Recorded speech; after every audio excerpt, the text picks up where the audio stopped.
Now, aid efforts have been ramped up in Nepal as the country tries its best to recover from last weekend's devastating earthquake. But thousands have spent yet another night in the open as the confirmed death toll soars past 4,000. The Interior Ministry says around 7,000 people had been injured in Saturday's 7.8 magnitude quake, and an unknown number of people remain unaccounted for. As well as the fear caused by regular and powerful aftershocks, people camping in the open are often are suffering from a combination of rain, hunger and thirst. Making matters even worse, potentially thousands of Nepalese families remain cut off from help as rescue teams battle to reach devastated areas outside of the major urban areas. To help efforts, 90%, 9 out of 10 of Nepal's army has been mobilized, with the military officials saying they are operating on a war footing. Now, there have been attempts to fix phone lines and restore much-needed power to those areas. The Nepali government says it's also focusing on rescuing the foreigners trapped around the country, including people on climbing expeditions. Our top story this morning, Japanese Prime Minister Shinzo Abe passed up the chance to help heal the wounds of Japan's wartime past on Monday, choosing to offer no clear apology for his country's sexual enslavement of tens of thousands of Korean and Asian women during World War II. Giving a lecture at Harvard University on Monday, Abe maintained his vague stance on history. He only said he has feelings of remorse for the women, but he put it in a way that didn't identify Japan as the perpetrator. With regard to the comfort of women issue, my heart aches when I think about the people who were victimized by human trafficking and who were subject to immeasurable pain and suffering beyond description. Watchers say Abe's remark was carefully calculated so as not to deviate from his administration's existing position of not directly acknowledging Japan's responsibility for the wartime atrocities. Outside the auditorium, dozens of students and other protesters, including Eong-soo, one of the surviving sexual slavery victims, held a rally urging Abe to apologize for Japan's past wrongdoings. States and Japan have unveiled a new defense cooperation pact designed to significantly expand Japan's military role in the region and beyond. The agreement came after a 2+2 meeting of defense and foreign ministers of the two countries in New York on Monday. The new guidelines for US-Japan defense cooperation eliminates geographic restrictions that had largely limited Tokyo's defense work, while allowing for global cooperation ranging from defense against ballistic missile, cyber and space attacks, as well as maritime security.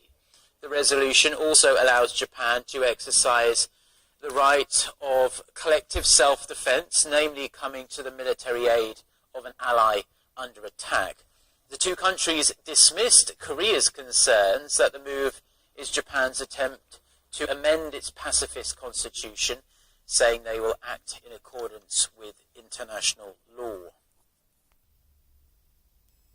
Japanese Prime Minister Shinzo Abe makes no apology for Japan's wartime sexual enslavement of Korean and other Asian women, sticking instead to a vague reference to the women's suffering. The United States and Japan announced new defense cooperation guidelines that will significantly boost Japan's military role in Northeast Asia, raising concerns of a return to Japanese militarism. First rescue efforts in Nepal are continuing after a powerful earthquake killed more than 4,000 people. Stay tuned for these stories and more.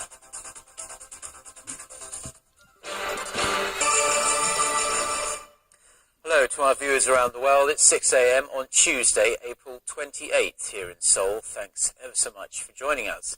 I'm Mark Broom.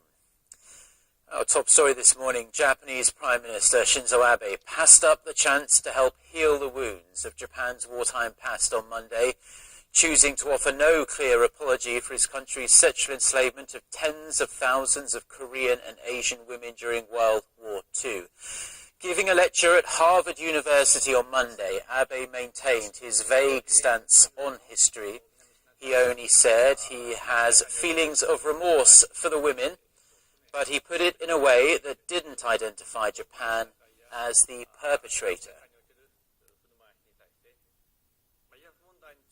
With regard to the comfort women issue, my heart aches when I think of... The United States and Japan have unveiled a new defense cooperation pact designed to significantly expand Japan's military role in the region and beyond. The agreement came after a 2+2 meeting of defense and foreign ministers of the two countries in New York on Monday. The new guidelines for U.S.-Japan defense cooperation eliminates geographic restrictions that had largely limited Tokyo's defense work, while allowing for global cooperation ranging from defense against ballistic missile, cyber, and space attacks, as well as maritime security. The resolution also allows Japan to exercise the right of collective self-defense, namely coming to the military aid of an ally under attack. The two countries dismissed Korea's concerns that the move is... Coming up on Primetime News, a massive earthquake in Nepal kills more than 3,500 in its wake. The death toll is expected to climb further as recovery efforts continue. President Park Geun-hye accepts Prime Minister Lee Wan-gu's resignation over his suspected involvement in a high-profile bribery scandal. Plus, Japanese Prime Minister Shinzo Abe kicks off his visit to the United States while pressure mounts for an apology over his country's past wartime atrocities. Stay tuned for these stories and more. April 27th News. Welcome to Primetime News on this Monday, April 27th. I'm Hwang Ji-hye. And I'm Daniel Choi. Thank you for joining us. We begin in Nepal, still reeling from one of its strongest earthquakes in 81 years. Right, at least 3,600 people are confirmed dead in Nepal and more than 6,500 are injured, and that number is sure to rise as the search for bodies continues. Thousands of survivors are camping outside on the streets of Kathmandu after countless buildings and historical sites were leveled. Outside the capital, rescue workers are struggling to reach remote regions of the country. And the 7.8 magnitude earthquake struck just before noon on Saturday and was followed by numerous aftershocks, including a powerful one that hit Sunday.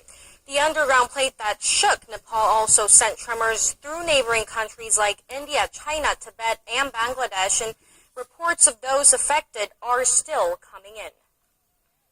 Staying with the crisis, the Korean government dispatched a search and rescue team to Nepal today. And Korea also plans to send another at the end of the week, joining a growing number of countries and aid agencies pledging quake relief. Our Shin Se-min has this report.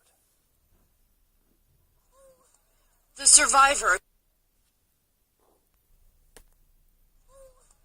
survivors are exhausted after sleeping outdoors in the tent cities that have sprung up around the capital of Kathmandu.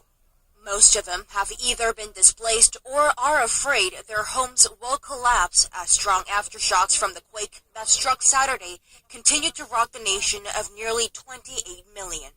The people are in desperate need of shelter, food, clean drinking water, and electricity, and medical supplies are running low. The Korean government stepped up its response to the crisis on Monday by dispatching a team of rescue workers. An advance team of 15 left for Nepal Monday evening, while a second group of 30 is scheduled to depart Friday. This in addition to the $1 million in aid Korea has already pledged. Help is coming from around the globe. UN spokeswoman Orla Fagan left for Nepal Sunday to help combat possible outbreaks of disease like measles. Canada, France, Pakistan, and the United Arab Emirates have also pledged aid. Britain said it is delivering supplies and a rescue team, while Pakistan is sending military aircraft loaded with medical supplies, a necessity for a country where hospitals are being overwhelmed. The U.S. also sent a military plane loaded with supplies and disaster response personnel. But getting to Nepal at this point is also proving to be a challenge. There is just one international airport that's been shut down frequently due to the aftershocks. Meanwhile, many remote regions, most of them impoverished, are left to fend for themselves as landslides and aftershocks hamper rescue efforts. 신세민, 아리랑 뉴스. Moving on to local politics, once seen as a potential frontrunner for the next presidency, Korea's Prime Minister Lee Wan-gu officially stepped down from his post today following allegations of his involvement in a bribery scandal. Kwon So-ah reports. Just a little over 2 months. That's how long, or short, Prime Minister Lee Wan-gu's term lasted. Monday evening, Lee gave his resignation speech at Seoul's government complex, at times with tears. I want to say goodbye to you today. I am very sorry for causing concerns over the recent situation. He also said his departure comes with a heavy heart for leaving so many things unfinished and not completing his duties. President Park Geun-hye wasted no time in approving his step-down after returning from her South America trip Monday. He tendered his resignation last week while the president was away due to mounting pressure across political lines. The former prime minister is one of 8 ruling Saenuri Party politicians listed on an alleged bribery note left by late businessman Song Wan-jong, who committed suicide earlier this month. Whoever succeeds Lee as the next prime minister is in for a tough ride, as President Park already had a difficult time finding the right replacement for her first prime minister, Chung Hong-wan. In the meantime, Deputy Prime Minister Choi Kyung-wan will serve as acting prime minister until the position is filled. Kwon So-ah, Arirang News. And turning now to the latest in the high-profile bribery scandal, prosecutors are questioning another aide to the late businessman at the center of it all.